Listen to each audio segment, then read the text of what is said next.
Brave first responders continue to try and save as many people as possible after deadly flooding in eastern Kentucky. At least 19 people have been killed, including 6 children.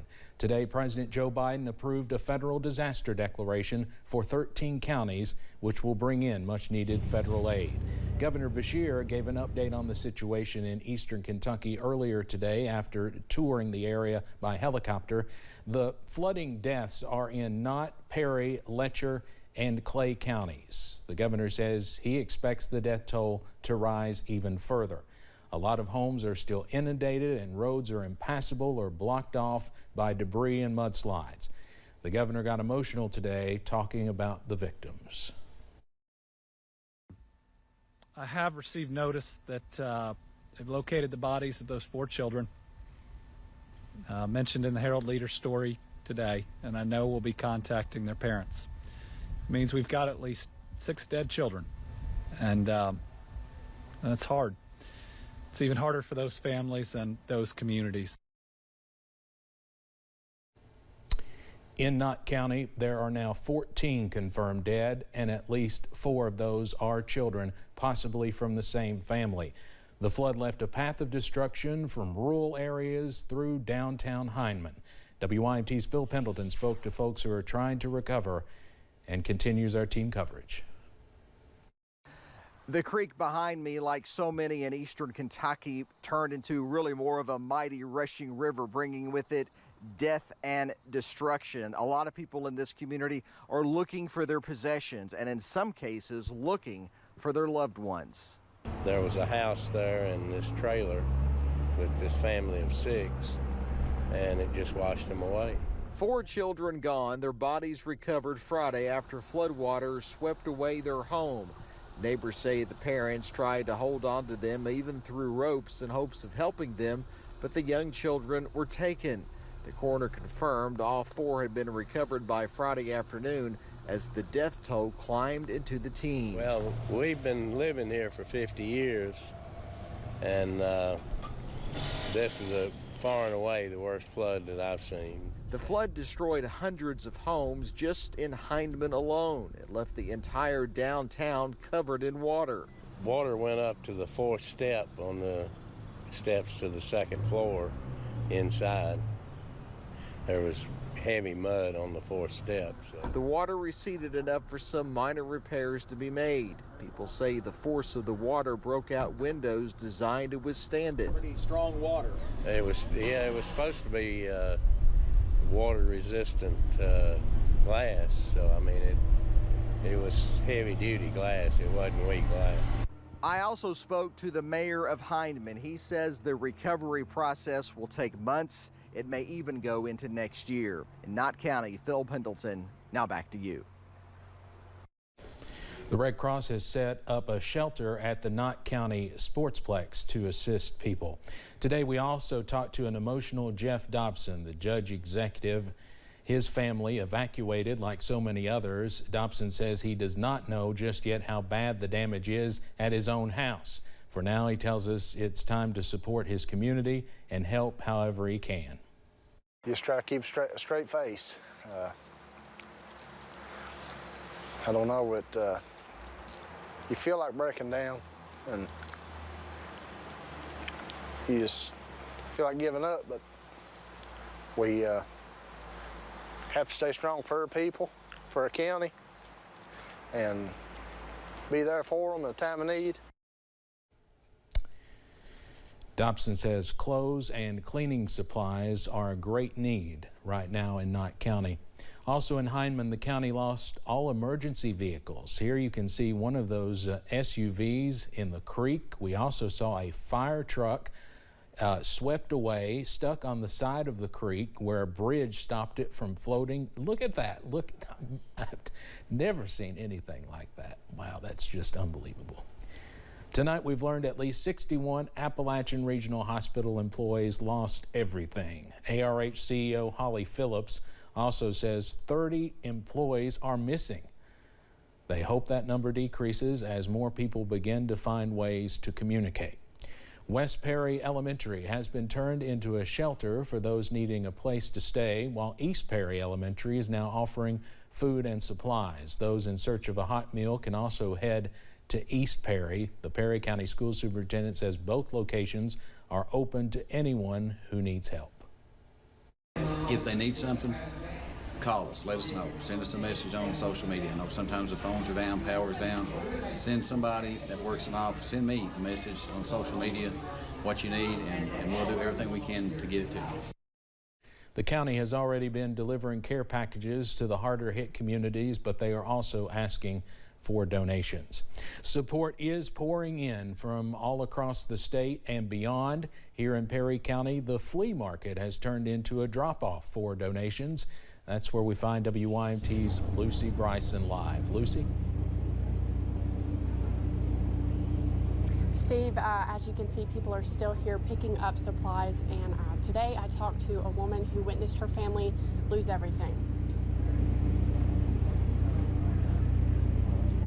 This afternoon, people of Perry County transformed the Hazard Flea Market into a drop-off and pick-up donation center for people victimized by recent flooding. Helen Daniels says her loved ones lost nearly everything, and she's thankful for a community that is so quick to help. I'm blessed because my home is still standing, even though it's destroyed with mud. And when I've worked the last 2 days, I worked my butt off. But there's so many people that don't even have homes. It's real. It's crazy. While most donations are from various people in the community, many organizations from surrounding counties are showing up with money and other supplies to show their support.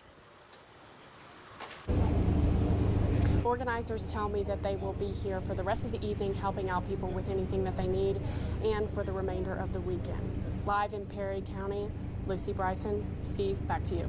All right, Lucy, thank you. Well, check out this video from a home in the Neon community. It was shot early Thursday morning at the height of the rainfall. I believe we have that. There it is. Neon, like most of Letcher County, was almost completely inaccessible yesterday. And Whitesburg also was almost completely submerged as the North Fork of the Kentucky River reached a record level there. Today, floodwaters have receded, revealing the devastation left behind. Right now, it is hard to tell just how many homes and buildings will end up a total loss. During the 4 o'clock hour, we learned power is restored in the downtown area because we could see our weather camera. For those who would like to help folks in Letcher County, drop-off locations have been set up at Letcher Central High School and Kane Kitchen, which is on College Drive in Whitesburg.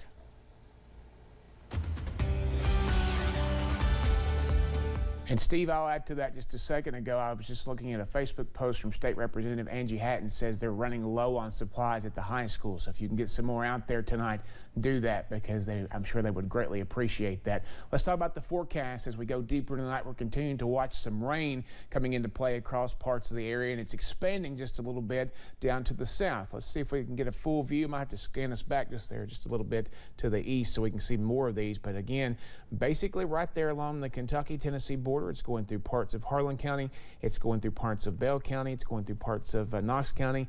And unfortunately, it's going through parts of Letcher County, which doesn't need any more rain at this point. So we're going to continue to watch that for you. That's the southern cells to the north. These have congealed into a little bit of a line. No severe weather, but these are in areas that, again, if it moves further south, we'll run into some areas already hard hit by flooding there from Powell County back over into parts of Lawrence County. So again, we'll watch that. I-75 at London. You wouldn't know there was any rain anywhere today. Blue skies, sunshine, beautiful out that way. Temperatures in the upper 70s and low 80s in most locations. 73 the cool spot in Wise at this hour. It's a muggy day out there though, so be ready for that as you head out the door this evening. Your weather app forecast, keep that handy this weekend. I know folks still dealing with a lot of power issues. You're going to have trouble trying to charge your phones, but you may need it again on Sunday as more rain chances come back into play. But for tonight, I think things will slowly start to wind down. Steve? Brandon, thank you. Along with first responders helping to rescue Kentuckians from their homes, we're seeing just average people stepping up to save their neighbors, including someone who might be familiar to you, a former weatherman at WYMT, Jeff Noble in Breathitt County. His family was worried they hadn't heard from him since the flooding started, And on WKYT, I believe during the 5 o'clock newscast, or maybe the 4 o'clock newscast on WKYT actually, they showed live coverage of Jeff Noble being rescued. And here's what he had to say after that. The police department had mentioned they were going to have something up here at Breathitt High School, and they did. And that's what kind of got things going. And pardon my voice, I've not had any coffee today. It's pretty high. It's pretty high at this point because I live right on the river. And the river really got a couple of days ago. I know that we had some people come up over at Snowden Branch.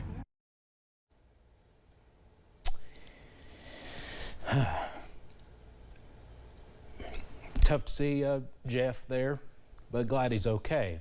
He was our weatherman in the late 1980s and early 90s. Of course, this is a scene that's played out many times today. First responders and the National Guard, along with Good Samaritans, helping folks get out of the water and to safety. Apologize for my voice cracking. Wolfe County schools are stepping up to help flood victims in neighboring counties. The Board of Education says Wolfe County High School is serving as a Red Cross evacuation site. The middle school is housing patients of Jackson Nursing Home, and Campton Elementary is serving as a shelter for folks who have been displaced and have animals. They're asking for any donations to be dropped off at the back wing of the high school. Folks in Floyd County are starting to clean up after flooding affected many homes and businesses in that area. WYMT's Jordan Mullins has more from locals who are providing relief or picking up the pieces in one of the hardest hit Floyd County communities. Flooding has devastated many communities in Floyd County. People's lost their homes, can't get to their jobs. I mean, it's devastating. This is probably the worst devastating I've ever seen. But thankfully, officials have not reported any deaths due to swift waters. As fast as the water come up and everything, we was really fortunate that we didn't lose no lives and stuff. On Friday, relief efforts began for those who have been affected, giving bottled water and hot meals in harder hit areas such as Garrett. Well, we're seeing the community pulling together, helping out a lot, you know. It means a lot, everybody helping one another. And the cleanup has begun for businesses and homes in the area. Everything's got to be, the mud's got to be squeegeed out, get it all cleaned up. You got to Clorox, disinfect everything. It's a big job to clean up after a flood like this. And communities are coming together. But I'm sure that everybody will pull together. I mean, that's just the way we are. You know, they can talk about us hillbillies, but we hold hand in hand when stuff like this happens. And I'm proud to be a hillbilly. To help each other pick up the pieces. In Floyd County, Jordan Mullins, WYMT Mountain News. Martin resident Catherine Isaac said it was important for folks in the area to come together, but outside help will be needed in the days and weeks to come. Also today, we spoke to the family of one of the victims in Clay County who died. There were 2 deaths in Clay County. This is a photo of 73-year-old Walter Hinkle, the first victim that we know of to be identified. Crews found him yesterday following flooding in the Oneida community. Family tell us he was from the Bullskin community. Funeral arrangements have not been made.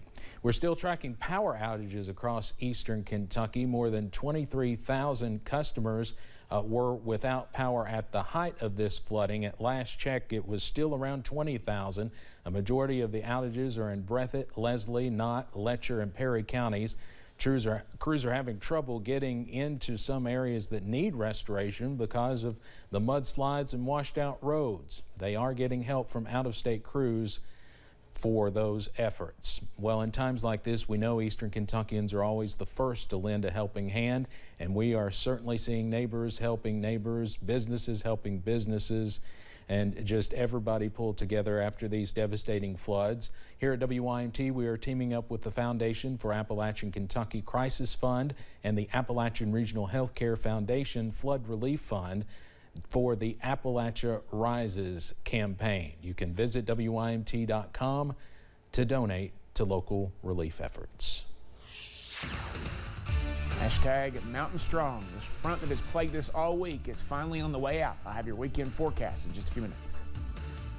Plus, we'll hear from a Big Blue legend and Leslie County native about his thoughts on the recent flooding as support across the Commonwealth continues to pour in.